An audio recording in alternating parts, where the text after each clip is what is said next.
உலகம் முழுக்க பரவி வாழும் தாய் தமிழ் உறவுகளுக்கு அன்பு வணக்கம்.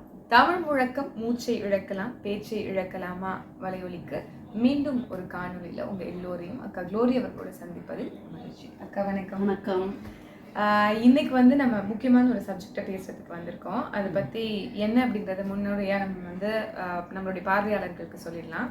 என்ன அப்படின்னா, அனைத்து கட்சி கூட்டம் நேற்றைய தினம் திமுகவினுடைய தலைமையில நடந்தது. எல்லா கட்சிகள் கிட்டத்தட்ட 45 கட்சிகள் வந்தது. இது நாள் வரைக்கும் அனைத்து கட்சி கூட்டம்னா 8 விழுக்காடு இல்ல, சாரி மன்னிக்கணும், யாரு அங்கீகரிக்கப்பட்ட கட்சிகளோ தேர்தல் ஆணையத்தால அவர்கள் மட்டும்தான் அனைத்து கட்சி கூட்டத்தில் கலந்து கொள்ள முடியுங்கிற அந்த நடைமுறையை மாற்றி இன்னைக்கு எல்லா கட்சிகளையும் அழைத்திருக்கிறாங்க திமுகவை சார்ந்த தலைமை. குறிப்பா 45 கட்சிங்கும் போது எல்லாருமே பங்கெடுத்துக்கிட்டாங்க. அதுல இன்னொரு முக்கியமான செய்தி என்ன அப்படின்னா, பாஜக அப்புறம் தாவேகா அப்புறம் தான் நாம் தமிழர் கட்சி. நீ 8 விழுக்காடு வாங்கினா என்ன, நீ 12 விழுக்காடு வாங்கினா என்ன, நம்ம இன்னொரு கட்சிங்கிற மரியாதையும் செஞ்சிருக்கு திமுக. அதை சுட்டுவதோட ஏன் நாம் தமிழர் கட்சி புறக்கணிச்சிருக்கு அப்படின்றத நம்மளுடைய பார்வையாளர்களுக்கு தெரிவிக்கணும்ல. உங்களோட பார்வை என்ன, நீங்க சொல்லுங்க. அதாவது இவங்க கடைசியில வச்சதுக்கு நான் ஒரு நல்ல எடுத்துக்காட்டு சொல்லணும்னு நினைக்கிறேன். ஆமை முயல் கதை கேள்விப்பட்டிருப்பீங்க. ஆமை தான் பலசாலி, முயல் தான் பலசாலி, எல்லாரோட நினைவும் முயல் தான் வெற்றி பெறும் அப்படிங்கிறது. ஆனா ஒரு கட்டத்துல என்ன செஞ்சிடும், சில நேரங்கள்ல முயல் தூங்கிரும், ஆமை வெற்றி கோட்டை தொட்டு அது நிலநாட்டிடும்னு நினைக்கிறேன். அப்படி ஒரு சந்தர்ப்பம் இறைவனர்களாலோ மக்களோட வெகுமதியினாலோ நமக்கு அமையும் அப்படிங்கிற ஒரு நம்பிக்கை எனக்கு இருக்கு. இன்னொன்று அனைத்து கட்சிகள் கூட்டத்தை நாம புறக்கணிக்கிறதுக்கு அண்ணையே அந்த முடிவு எடுத்திருப்பாருன்னு நான் நினைக்கிறேன். ஏன்னா அண்ணனுக்கு எப்பவுமே தனித்துவமாக இருக்கிறது தான் பிடிக்கும். கூட்டத்தோடு கோவிந்தாங்கிறது அவங்களுக்கு கிடையவே கிடையாது.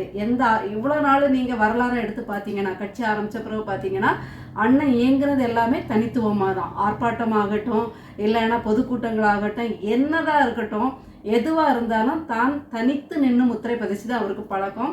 கூட்டத்தோடு கோவிந்தா நமக்கு லாய்க்கப்படாது தான். நீங்கள் பள்ளிக்கூடத்தில் வாத்தியார் அடிக்கடி சொல்கிற வார்த்தை தான்.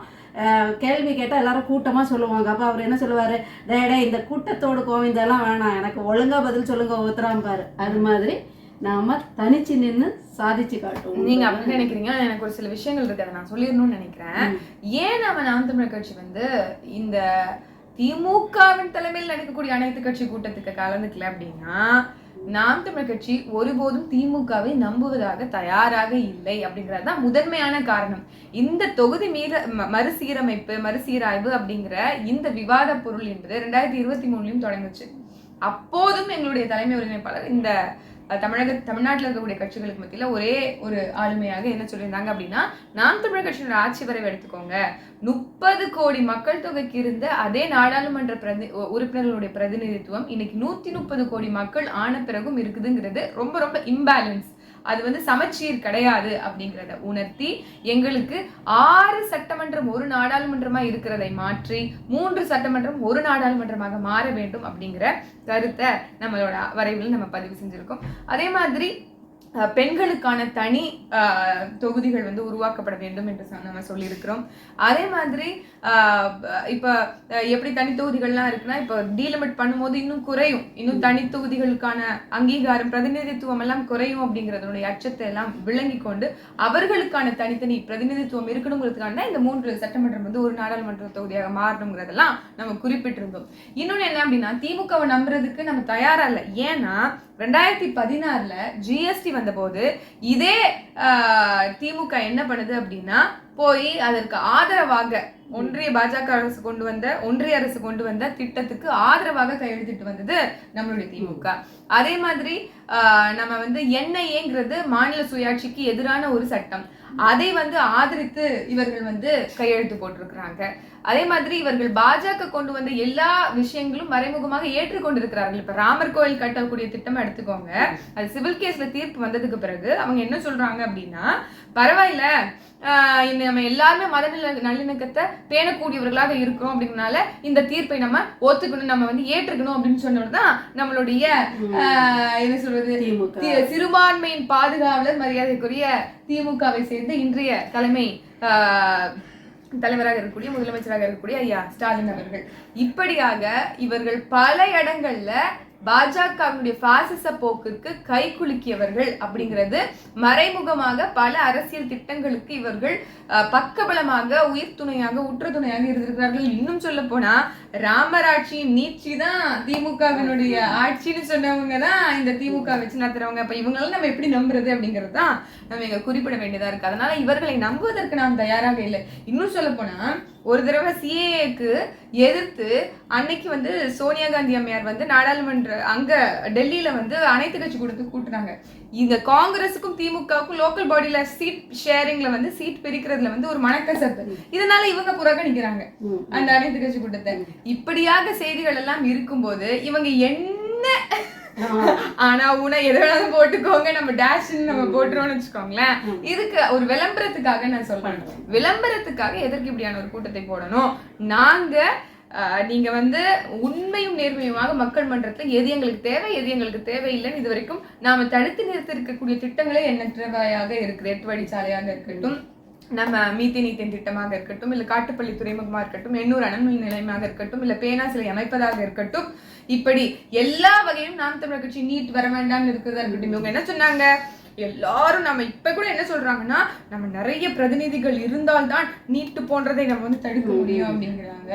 ஆனா ஆட்சிக்கு வந்தோம்னா முதல் கையெழுத்துங்கிறதே இன்ன வரைக்கும் ஒரு பெரிய ஒரு என்ன சொல்றது வேலை செய்யல அப்படிதான் இருக்கு. இப்படியாக இவர்கள் இன்னொன்னு இந்த டீலிமிட்டேஷன் கமிட்டி ஆஃப் இந்தியாங்கிற ஒரு கமிட்டி வந்து ஒன்றிய அரசு உருவாக்குது. அதுலயுமே வந்து 10 உறுப்பினர்கள் ஒரு மாநிலத்துக்கு 5 சட்டமன்றம் 5 நாடாளுமன்ற உறுப்பினர்கள் தான் போகணும். இப்ப 40 எம்பிக்களும் அதாவது 100% பவர் இருக்குல்ல, முழுமையான விழுக்காட்டுல அதிகார பவர்ல இருக்கக்கூடியது யாருன்னா திமுகவினுடைய அரசு தான் இன்னைக்கு தமிழ்நாட்டுல.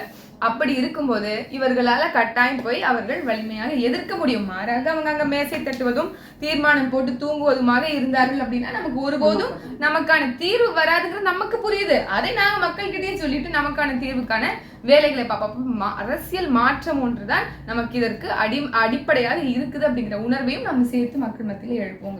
கெத்து காட்டுறதுக்கு நம்ம பின்னாடி போய் நிக்க முடியாது. பாத்தீங்களா, நான் கூப்பிட்டா எல்லாரும் ஒன்றிணைவோன்னு மோடி ஐயா கிட்ட கெத்து காட்டுறதுக்கு நாம பலிகடா ஆக முடியாது. ஏன்னா இவங்க வந்து உள்ளூரா நண்பர்களாயிருவாங்க, நம்மள எதிரிகளா காட்டிட்டு கொஞ்சம் அதேதான் நீங்க சொல்ற மாதிரி அப்படியே எதிர்க்கிறோம். ஒரு ஜோக்கு பார்த்தேன், மாமியார் மருமகளுக்கும் முதலமைச்சர் ஸ்டாலின் ஆளுநருக்கும் என்ன வித்தியாசம், முதலமைச்சருக்கும் ஆளுநருக்கும் என்ன வித்தியாசம்?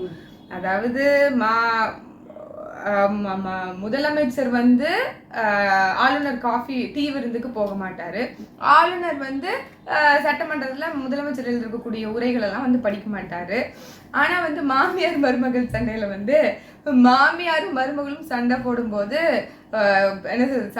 அதுல வந்து இன்வால்வ்டே இல்லாத ஒரு 3வது நபர் வந்து வெளிநடப்பு செய்வாரு அப்படின்னு சொல்லி, ஆளுநரும் முதலமைச்சரும் வந்துட்டு வெளிநடப்பு வந்து அவங்க கோபப்பட்டு பண்ணிப்பாங்க. ஆனா மாமியார் மருமக சண்டையில 3வதா ஒரு நபர் வந்து வெளிநடப்பு செய்வாரு அப்படின்னு சொல்லி படிச்சேன். அந்த மாதிரி வந்து இவங்க இன்னைக்கு வந்து எதிர்க்கிற மாதிரி எதிர்த்துட்டு நாளைக்கு வந்து அவங்க கை கோத்துக்குவாங்க, கை குலுக்கிடுவாங்க. அதனால இவர்களை நம்புவதற்கு தயாராக இல்லை. அதே மாதிரி நம்ம மத்திய அரசுக்கு ஒரு என்ன சொல்றது, தன்னோட கெத்த உயர்நீதிமன்றம் காட்டியிருக்கு. நம்ம ஆனந்த விகடன்ல மோடி அவர்களை வந்து சங்கிலி போட்டு காட்டி ட்ரம்ப் பக்கத்துல உட்கார வச்சிருக்க மாதிரி காட்டினாங்க இல்லையா, அதுக்கு ஒரு எதுக்கு காட்டினாங்கன்னு நம்ம சொல்லியிருந்தோம்.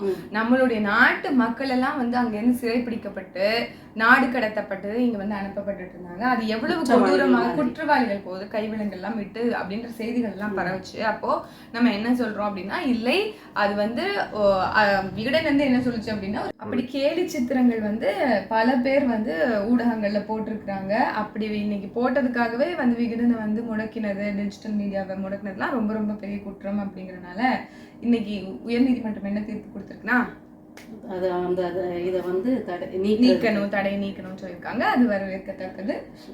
ஏன்னா கருத்து உரிமை வந்து பாதுகாக்கப்படணுங்கிறது தான் எல்லாரோடைய நோக்கமும். அதே மாதிரி நம்ம வர 16ஆம் தேதி பஞ்சமி நிலங்கள் மீட்பு குறித்து பஞ்சமர் நில மீட்பு. பஞ்சமர்னா பஞ்சமர் நில மீட்பு உரிமைக்கான ஒரு மிகப்பெரிய பேரணியை வந்து நாம் தமிழர் கட்சி முன்னெடுக்க போது அதை நாம சிறப்பா செய்வதற்கு தமிழகம் முழுக்க இருக்கக்கூடிய மாவட்ட மண்டல மாநில நிர்வாகிகள் அதனோட இருக்கக்கூடிய பொறுப்பாளர்கள் உறவுகள் எல்லோரும் வந்து இந்த 12 லட்சம் ஏக்கர் வந்து எங்க இருக்கு அப்படிங்கிற கேள்விய ஒன்னா சேர்ந்து கேட்கணும் அப்படிங்கிறதுக்காக ஒரு வருகையும் கேட்டு அதுல அறிவாலயமும் அடங்குமா தெரியல. அன்னைக்குதான் நிறைய சம்பவங்கள் காத்திருக்காங்க. நீங்க திமுக காங்கிரஸ் அடிமடியிலே கை வைக்கிறீங்க. ஏன்னா நில அபகரிப்புனாலே அதுக்கு பிதா மகர்கள் அவ்வளவுதான். சரி, அப்ப சம்பவம் இருக்குன்னு நம்ம காத்திருக்க வேண்டியதான். மீண்டும் ஒரு காணொலியில நம்ம எல்லோரையும் சந்திப்போம். அது வரைக்கும் வணக்கம், நன்றி.